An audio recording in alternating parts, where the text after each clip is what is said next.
Kaylee, what is our second main topic today? Our second main topic comes from Erica Ryan. I first heard about Babylon when you guys did your report from Cinemacon earlier this year, and from that moment, it was my most anticipated movie of the year. The trailers have been amazing, and I love both Robbie and Pitt, and I think they'll be absolute fire together. Got even more excited when I saw they moved the release date up to December 23rd. Do you think dropping this movie during Christmas shows that the studio has a lot of confidence in the film? Thank you. We watch every day.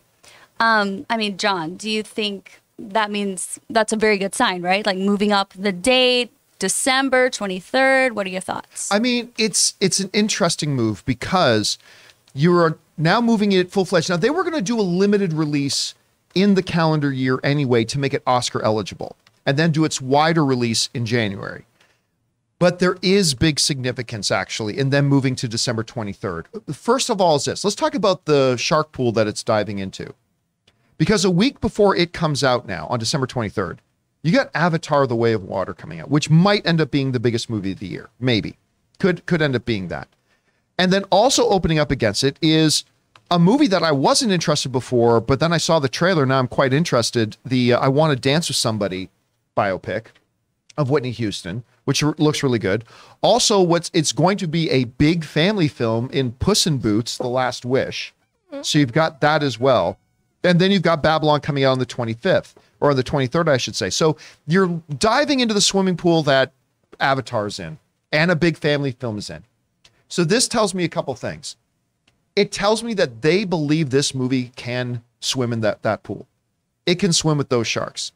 It tells me that putting it in wide release at that season, they believe this thing is going to get a big positive word of mouth enough that they can draw in the audience. The idea before of just getting it out, so it'd be Oscar eligible in like 20 theaters, and then in January, launch it out into 4,000 theaters. That was a safer approach. That was the safer approach. But they believe that they can conquer and claim a lot of that box office. And let's face it, there is a huge amount of box office that gets brought out around Christmas time. It's the biggest time of year for people to go to movies. So this screams confidence to me, as well it should. Anyway, Aaron, you hear about this.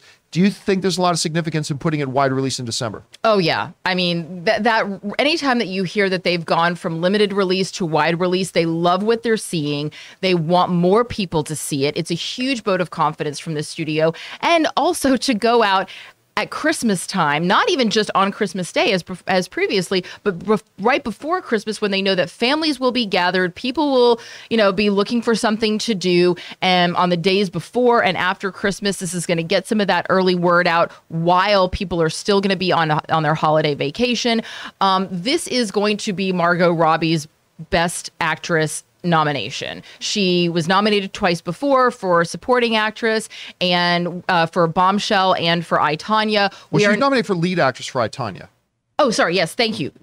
She was nominated for lead actress for I, Tonya, supporting actress for Bombshell. Thank you. And this is going to be her second turn as lead actress nominee. And let's face it, I think it's a good thing that this is coming on the heels of the not so great reviews of the very forgettable movie that she was just in. That I've already forgotten the name of. Amsterdam. Oh, that one. Yeah, right. Yeah. So I think that it's a good move strategically also.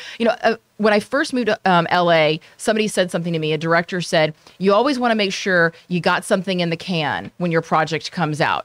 Because when your project comes out and it's great, people are going to say, what else do you have? And you better have something. And if your project comes out and it's crap, they're going to say you want them to forget about it as soon as possible. So clearly Margot Robbie's team knows that secret as well, because they were like, so we're going to have you do this movie Amsterdam, and because, it's got some cool people that you enjoy working with, but we're going to follow that up real quick with a movie that's going to get you an Oscar. So I'm really excited about this. I think it looks fantastic, and clearly the studio thinks so too, because they're the ones making this decision. So I know where I'll be in my Christmas holiday. I mean, the previews they showed us at Cinemacon were insane, and the trailers, and Brad Pitt looks like he's firing on all cylinders too, which is amazing. Anyway, Chris, You hear about this? Do you see a lot of significance? Does it actually tell us anything that they moved to the 23rd, or are we over kind of estimating what the importance of that is? My beautiful colleague nailed it. It shows so much confidence in this. Come on, you've got the director of La La Land, of Whiplash, of First Man, helming this film with Margot Robbie, who I don't know when she sleeps. She's like 7,000 movies coming out this year, and she's a producer. I mean, she is an incredible force in Hollywood right now. I think this speaks volumes about how much they believe in this film. And I know a couple people in the chat too were like, oh, does this have kind of like a taint on it because of Amsterdam? Taint. Oh, sorry. Friggin' love you. Sorry, I'm friggin' love you.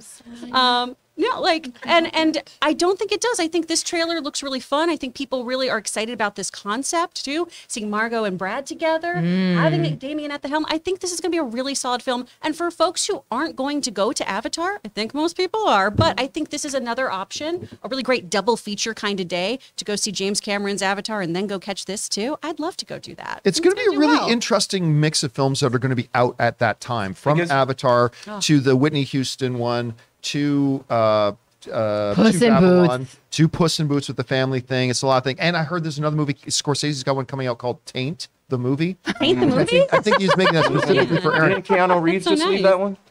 Yeah, Keanu Reeves just left Taint. He heard the title and said Taint? No. Taint? No, I'm out. Nah. I thought it was Ted. Kaylee, is this a movie you're looking forward to, this Babylon? I mean, hello, it's Brad Pitt. Yes, he's good to look at, but he acts really well. And, you know, honestly, when in America is it bad to have your movie come out in December? Like, hello, that's obvious it's going to be a banger. I mean, I'm excited. The preview looked so fun. It looked fun. It does. And the longer one they showed us too at Cinemacon was absolutely fantastic. What was the Ryan Gosling movie that won that won but then didn't win? La La Land. La La Land. Yeah. This has such La La Land and Great Gatsby. Directed by the same guy. Yeah, La La Land, Great Gatsby. This is giving me all those vibes, and I feel like, you know, people are like, well, I don't know who's going to see this. It's a period piece. Okay, well, a lot of people saw Great Gatsby and Titanic. I mean, period pieces can do well at the box office if they're done well, and nothing wrong with that. And Brad Pitt and Margot Robbie, two of the biggest names in Hollywood right now. But I will say this: they have to avoid one of the problems of Amsterdam, which is their trailers. Their future trailers are going to have to start telling the audience a little bit about what this movie's about. Yeah. Because while it's really funny and Brad Pitt looks bonkers in it and all this kind of stuff, and Margot's never looked better or sexier. I mean, yeah, you got all that there, but you're going to have to start telling the audience what the movie's about. And hopefully they'll get into that soon. Anyway, guys, question is for you.